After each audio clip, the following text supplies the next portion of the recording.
Hello, everyone. My name is Seth, and today I'm going to give you my review of Chapter 24, the season finale of The Mandalorian.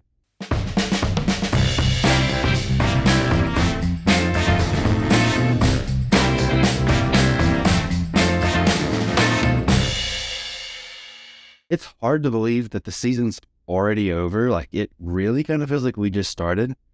And I mean, those 8 weeks went by really, really quick. But before I go any farther, go ahead and hit the like button, hit subscribe, and hit the bell icon so you can receive notifications for upload my next video. Now, so in this video, there will be some spoilers. I want to go ahead and let you know that just in case you haven't caught up with the season or haven't caught up with the last episode yet. And at the end of this video, I'm going to kind of give my overall thoughts on the season as a whole. But I'm going to go ahead and jump into this last episode, and I think it was a good last episode. Like, it was good. It wasn't mind-blowing. There wasn't, like, a ton of, like, wow moments for me. And, of course, those don't have to be big cameos or anything like that. But, like, think of the last episode of Season 1, the last episode of Season 2. There were some really big, like, wow moments. And I don't necessarily think that this episode had those, but it was still a good episode overall. But it had moments of greatness.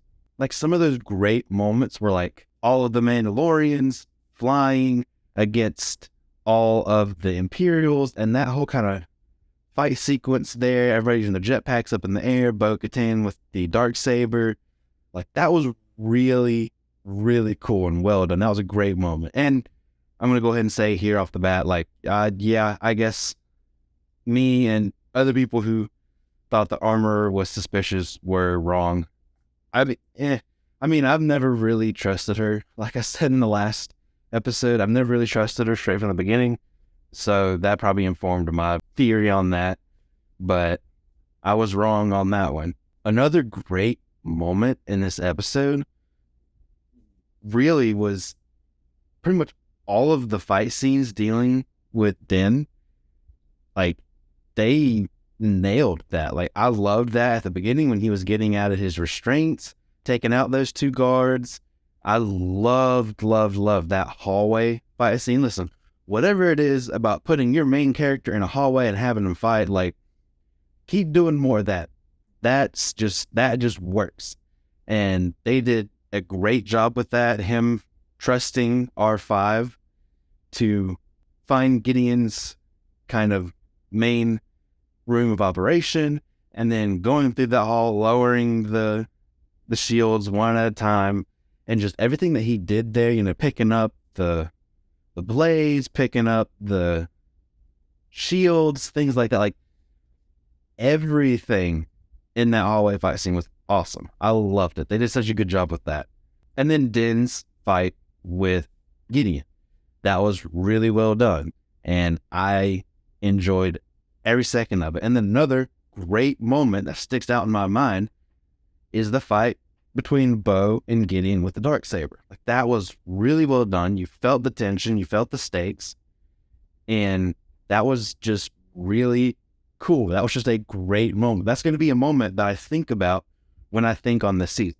And the whole idea of using the capital ship as a decoy and then basically taking that ship and crashing it into the Imperial base, like, that was great. I love when they put your heroes in a situation of, like, how are they going to defeat this? How are they going to overcome these odds?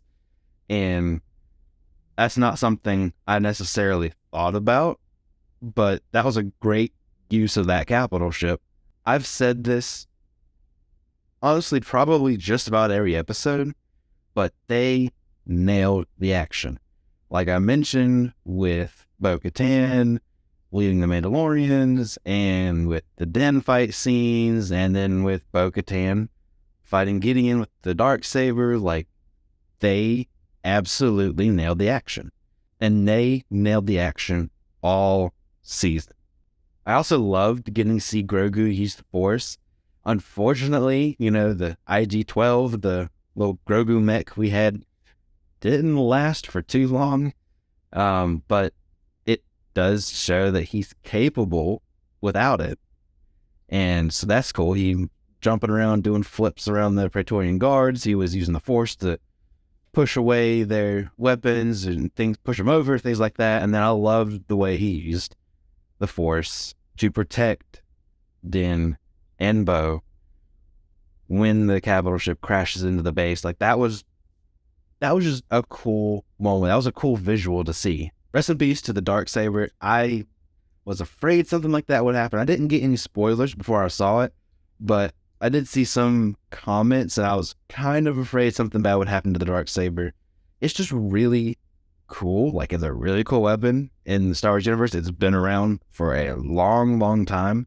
So it was sad to see that get destroyed, but maybe they can rebuild it or do a version of it. But if not, I do think that also can be kind of a stepping point for the character of Bo, because previously in Rebels and in like the last episode, there was kind of like a conflict in her about the Darksaber, like what it means and things like that. And now it's gone, and it looks like she's taking leadership without it, and people are respecting her lead without it. So maybe that'll be kind of a good symbol for her to take another step forward in her character.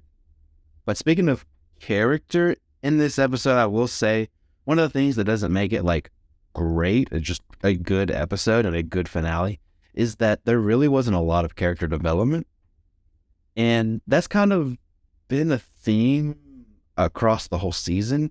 I know I'm kind of blurring the lines between whole season review and this episode review, but it really was mostly action, and there was some cool like little moments of character, kind of like with the Darksaber getting destroyed, her still taking the lead, and then at the end with Din adopting Grogu, which was great to see. I love seeing that. That was a nice moment again.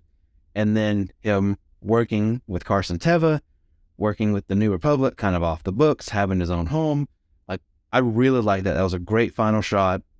So I'm not taking anything away from some of those moments, but kind of overall in this episode and overall in the season, it's really kind of lacking a little bit of like super strong character development. But I know this won't be the end for these characters, and I kind of feel like this whole season will be better kind of like binging it all together instead of waiting for like a week to week release. Like, I don't know, there's just something about that to me, just the way that the whole season story went, that it just seems like it'll go better if you just watch it all at once, or just like watch a chunk of episodes, like 3 or 4 episodes at a time. Obviously there will be a season 4, but this does kind of seem like it can be an end if they wanted it to be, which it's not going to be. Jon Favreau's already said he's written season 4, so there will be more Mando. There will be another season.